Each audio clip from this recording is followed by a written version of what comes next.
देश के सामने कुछ तथ्यों को रखना जरूरी है।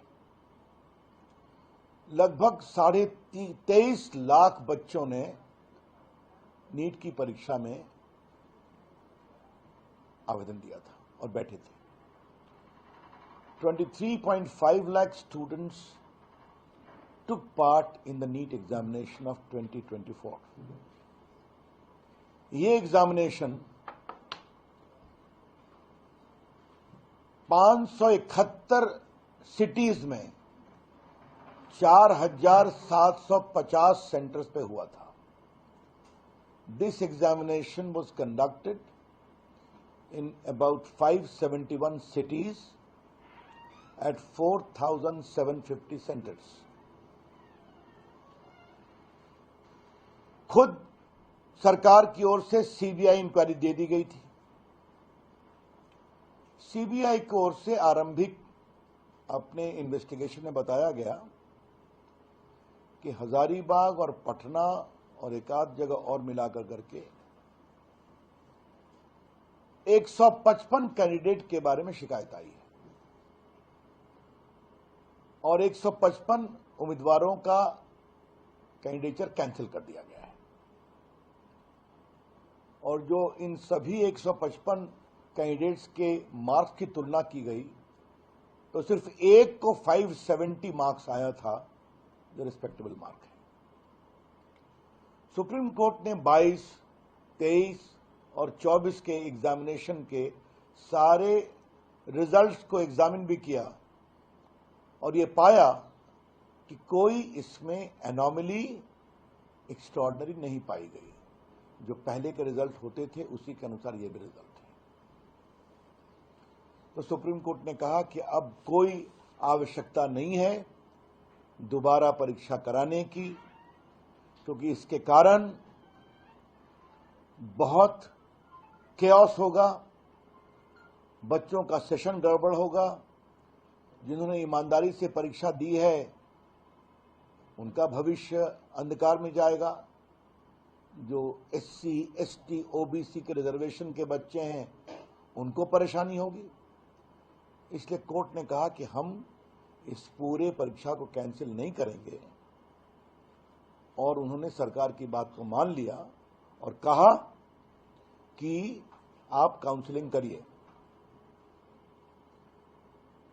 I repeat, the Supreme Court found no material irregularity to order the cancellation of the entire examination. 23.5 lakh students were there, nearly 571 cities and 4,750 centers. तो ये तो बहुत बड़ी बात हुई है ना। अब हम कुछ बड़ा सवाल उठाना चाहते हैं। इस पूरे मामले में सीबीआई इंक्वायरी किसने ऑर्डर की? भारत सरकार ने की। ईमानदारी से जांच हो रही है, किसके प्रयास से हो रही है? भारत सरकार के प्रयास से हो रही है और सीबीआई ईमानदारी से जांच कर रही है। लोग पकड़े जा रहे हैं। 155 उम्मीदवार जिनके बारे में शिकायत आई उनकी उम्मीदवारी कैंसिल कर दी गई है और उनको दोबारा परीक्षा में नहीं बैठने दिया जाएगा, इसकी भी तैयारी चल रही है। तो इतनी ईमानदारी से जब काम हुआ है तो राहुल गांधी ये क्या चिल्ला रहे थे? जो बार बार फ्रॉड और क्या क्या शब्दों का प्रयोग कर रहे थे, तो क्या भारत के परीक्षा की सैंक्टिटी को आप भारत ही नहीं दुनिया में बदनाम करना चाहते हैं? क्योंकि भारत की एग्जामिनेशन सिस्टम अपने बच्चों के लिए ठीक से परीक्षा नहीं करा सकती है। कांग्रेस के रिजीम में कितनी बार पेपर लीक हुआ? कभी इस तरह की कार्रवाई हुई थी क्या? अखिलेश यादव के समय में कितनी बड़ी संख्या में पेपर लीक यूपी में हुआ था। अब तो यूपी में गैंगस्टर एक्ट भी लगाने की बात हो रही है। और ये जानना बहुत जरूरी है कि भारत सरकार के ही प्रयास से पेपर लीक के खिलाफ एक बड़ा कानून बना या नहीं बना है, जिसके अंतर्गत कार्रवाई हो रही है और आगे भी कार्रवाई होगी। तो क्या राहुल गांधी माफी मांगेंगे? in the wake of the conclusive finding of the Supreme Court, there is no material irregularity warranting a cancellation of the examination. It is confined to only 2 centers in Patna and 1 outside. Patna means Hazaribagh and Patna. Will you apologize? Rahul Gandhi देश के बच्चों को और भारत की साख को क्यों बदनाम करते हैं? बार बार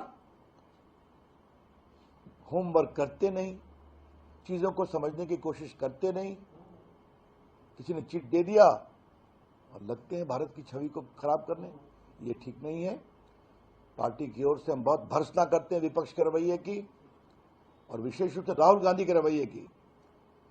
जिस प्रकार से उन्होंने पिछले 1-1.5 महीने में देश में परीक्षा के खिलाफ अविश्वास का माहौल बनाया। वो राजनीति करें लेकिन देश को कमजोर न करें। और इस तरह के गैर जिम्मेदाराना वक्तव्य देकर राहुल गांधी ने सदन के अंदर और सदन के बाहर नहीं भारत की छवि खराब की, बल्कि भारत की परीक्षा व्यवस्था के खिलाफ अविश्वास बनाने का काम किया, जो बहुत ही गलत है। मैं बहुत इनकी भर्त्सना करता हूं और ये बहुत संतोष की बात है कि अब सुप्रीम कोर्ट ने इस पर मोहर लगा दी है और काउंसलिंग शुरू होगी और बच्चों का भविष्य ठीक हो गया।